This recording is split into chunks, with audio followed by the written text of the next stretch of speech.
more can I say? Top Billin.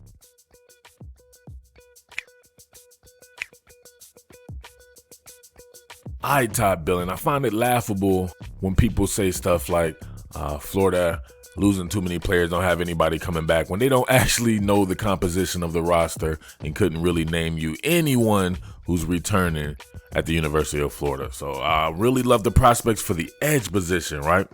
I mean, next season you would have to factor in a guy like Brenton Cox coming over from the University of Georgia. Perhaps a guy like Jeremiah Moon sticking around for his final season on campus. Chris Bogle, who you've heard me talk about ad nauseum. Lloyd Summerall, another one of these freaky young athletic cats. But this dude right here flashed for me against Vanderbilt, and he's been flashing for me all season, man. He's just one of these kamikaze-like athletes that I think is a complete football player, and that is Mohamoud Diabate. We see him right here.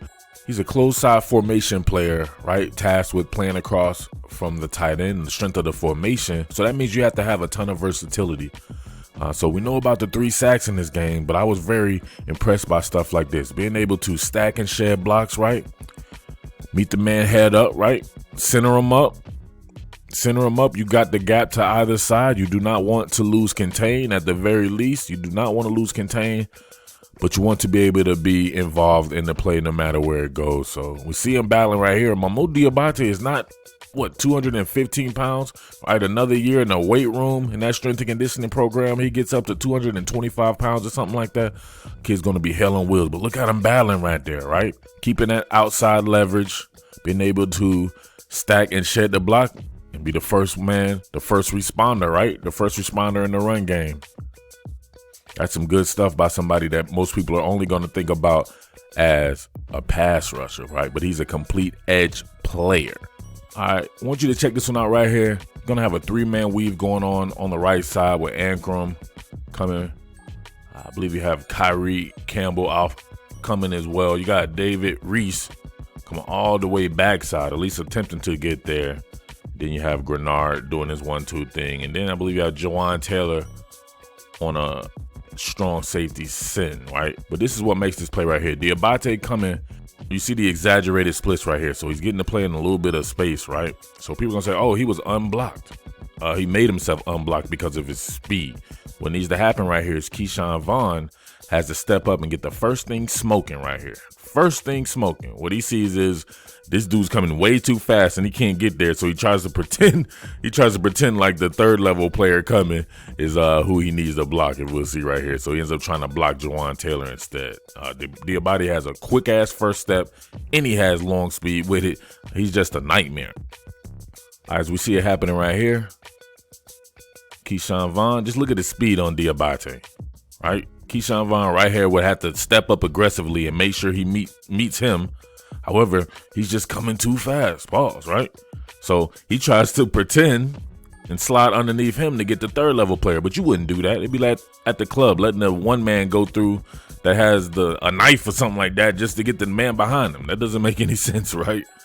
So he lets him go, and you can't let somebody go like that, right? This would have to be a super quick pass because he erased any of the timing you thought you had on any type of quick play, right? Especially if you're trying to hold the ball. So that is some severe speed. All right, this time we see a 2-man game going on with Zach Carter, right? Taking it out past the C gap. And you're going to see a D wrap, right? A delayed wrap. Diabate posting up in the middle and then just shooting, right? Wherever he feels he has leverage at, he can just shoot right there. See it start to take shape. Him coming off the line. He's almost there to where he could perhaps rob something coming real quick in the middle of the field. But his job is to work and shoot. All right, so a lot of space, everybody tied up. You got Carter out here. Ankrum posted up with 2 players. Grenard collapsing. Now it's just speed. What can you do? Give him half a man. Look at him, kind of stutter-stepped him a little bit. These interior linemen aren't used to dealing with something like that. So he gave him half a man. Bended it like Beckham on him. Oh, look, he can tackle damn near everybody if he wanted to out here. Blinding speed. Look at it, he is tackling. You tackle the quarterback and I'm going to tackle your lineman that want to help out a little bit. Anybody can get it. All right, remember I told you he's a legit close out of the formation player?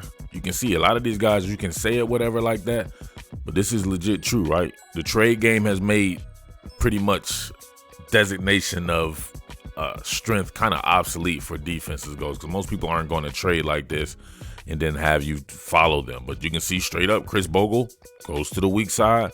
Diabate continues out there to the strength. You would almost think that it would be reversed. You would think that Diabate would be a better weak side player.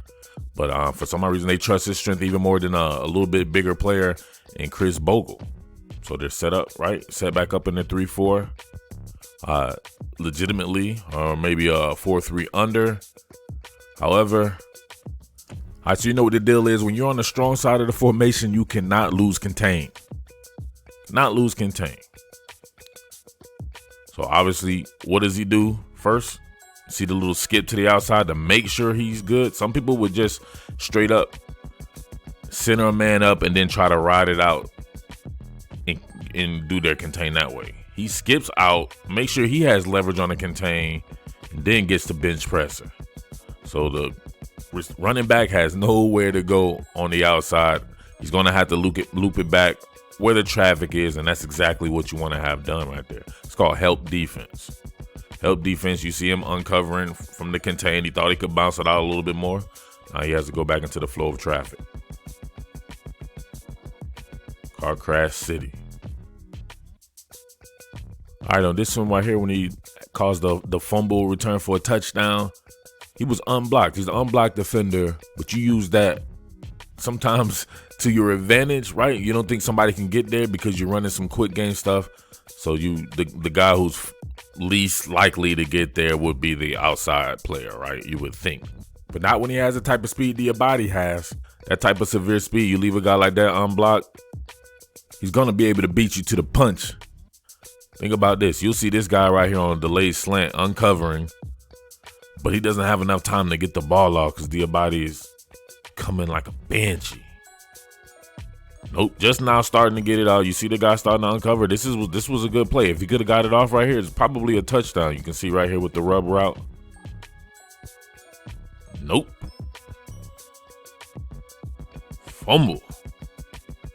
Yep, so there you have it. All right, man. So you people out there, I know you're going to be a bunch of haters coming in here talking about it's Vandy and all this and that. We ain't talking about that, right? It's a film study. Don't worry about studying who's on the helmet. Worry about the how this stuff is derived and what these guys have coming back. So I'm going to be doing a lot of this right here. There's a ton of talent coming back on both sides of the ball for Florida if you really understand the roster composition. But very intrigued by the edge players. Like I said before, want to see what my boy Brenton Cox is bringing to Florida. Chris Bogle, I'm extremely high on. Lloyd Summerall, and then Jeremiah Moon if he returns, and then a guy like Mohamoud Diabate. Come on, man. What are we doing here? That's a ton of talent. You got to give these guys credit. They're not going anywhere. And any Florida fan who thinks so, I don't know what to tell you, all right? But once again, as always, thank you for watching. It's your boy Murf, the Underground King, Top Billin Sports, and I am out. Peace. What more can I say? Top Billin.